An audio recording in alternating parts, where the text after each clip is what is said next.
If your older GMC or Chevy vehicle is having trouble going into four-wheel drive, specifically when you press on the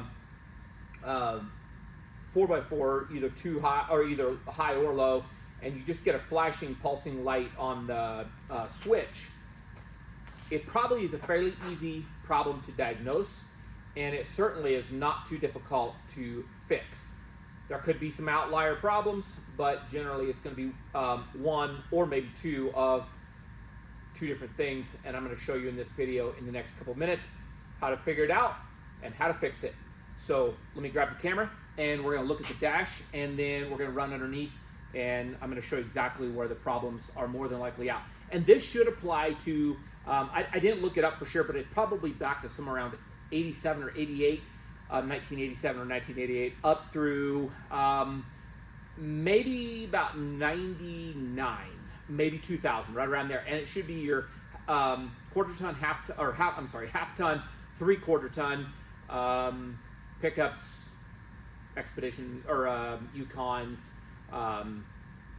Denali's, Tahoes, any of those vehicles that are kind of on the same platform as like this 97 GMC that I'm working on. So let's go look inside.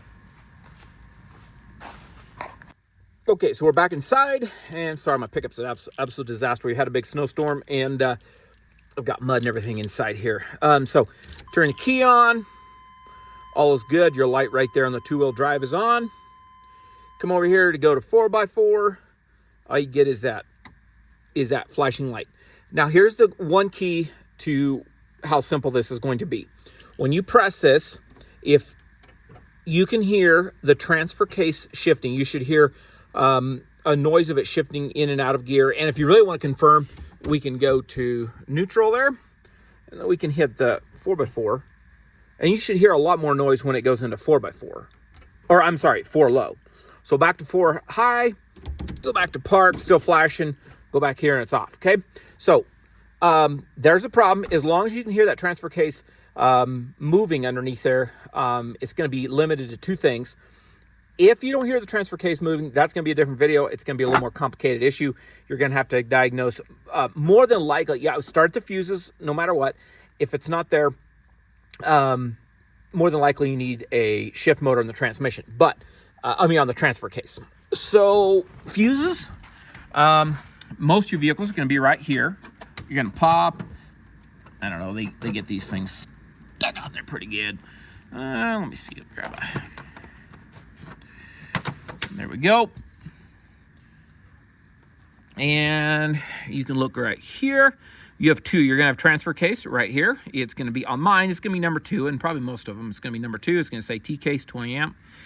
And then over here, you're going to have number 24, 4-wheel drive, 25 amp. They're right there. And the other one's right up in here. You check those two if they're good. And it wouldn't hurt to just throw a test light on there. Make sure you got power on there. Just make sure it's not just the fuse. So we're going to roll underneath, and I'll unpause the video and we'll take a look when we get underneath. Okay, so we're coming in from the front, and I'm going to do my best to get this, not to move the camera around too much for you, but we're going to slide it in here. Here's your front axle, and this is coming in from the passenger side right here. Here you can see your actuator for your front axle right here. And the wiring goes over here, and it comes over, and it's this plug right here. This plug right here, right up on top, and you're not going to be able to see in the video because you can barely even see if you're working under here, is a small sensor about that big. If I remember when we get out from underneath the vehicle, I'll show you a picture of the broken one. I just replaced it. So one thing you're going to look at the back of the wiring on this and on the sensor. You may have a broken wire. You could just check your wiring here, make sure you don't have broken wires. You can follow the wiring harness, which goes, here's the wiring harness right here. It goes up through and up over the frame rail. So check that, make sure everything's looking good. If all this is good, more likely you have an issue right here.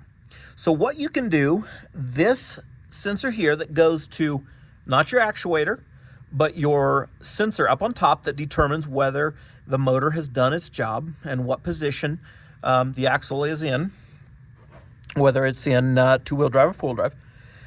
You can take this, and there's simply 2 little blades down inside there, And you should have continuity when you're in four-wheel drive. So what you can do is you can, if you have a buddy, the best thing to do is get underneath here and have them press the cycle up between 2 and 4 wheel drive and see if you get any noise out of your actuator. If not, more than likely that's your issue. But I always like to confirm, so we're not just throwing parts. So after you've confirmed that's not necessarily doing anything, we're going to make sure that your sensor's good. And so we're going to shift it into four-wheel drive, whether it's, even if it's flashing the light, that's fine. We're going to take a continuity tester, we're going to test right here. If you have continuity between there, then that means, then more than likely you have an issue somewhere else. But if there's no continuity and you're in four-wheel drive and it's flashing, then, and you do not hear a sound coming from this actuator, we need to replace this actuator. They're a little expensive. They're about 80 bucks. And you can do a confirmation test on it by applying 12-volt power. See, here's our wiring harness, comes around, and it comes to this end. We can open that up. We can take a battery leads, 2 battery leads, and apply 12-volt power across those 2 probes, and we can see if we have an actuation. If there's no actuation, we know that we need a new actuator. If you are applying power here, or when you are applying power, you can hear it try to switch, or you can hear noise coming from this, more than likely, this is okay, and your sensor has failed you, and you need to put a new sensor in.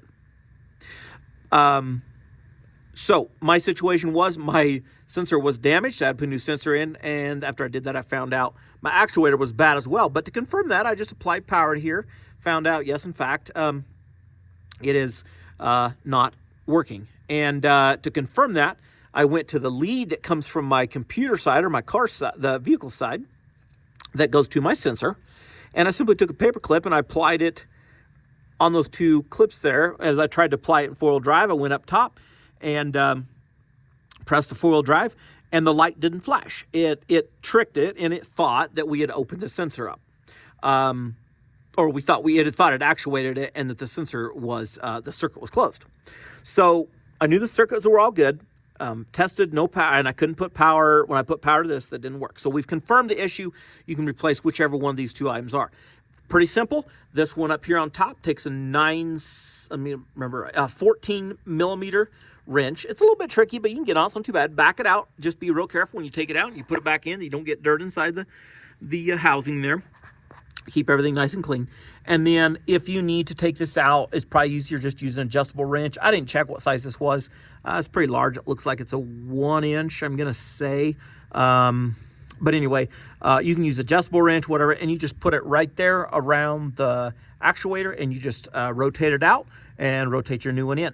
So I'm going to slide out. I'm going to show you what that little sensor looks like that's up on top, so you get an idea for what you're working with there. And then hopefully this helps you out, be able to diagnose what you have going on. Okay, so here's the sensor that we have right here. And this one was kind of damaged. As you can see, the wires have been clipped right off. The wires, oops, dropped it down here. The wires were clipped right off. And this also is going to be almost twice its length. Looks like this was sheared off at some point as well. So anyway, you can see it just screws out these threads, 14 millimeter, and then screw your new one right back in. I will say one word of warning when you're putting it in. As you're going in, don't just put it in, and if it gets hard, start twisting it with a wrench. Just kind of rock it, move it, make sure you're straight on, because what will happen is there's an actuator or there's a plate that you're hitting against. And if you go just to the side, you can slide off that, and then when you screw it in, you're going to warp this, and you're not going to work. So you want to make sure you're nice and straight going in, and just keep moving this and turning it. It's a little bit of time-consuming project, but it's not overall, it's not too bad. Anyway, I hope this helps you out. If you have any questions, put them in the comments. I will try to get back to you as soon as possible. Thanks for watching the video. If this helped you out, please give me a thumbs up. And if you haven't already, subscribe to my channel for more videos in the future.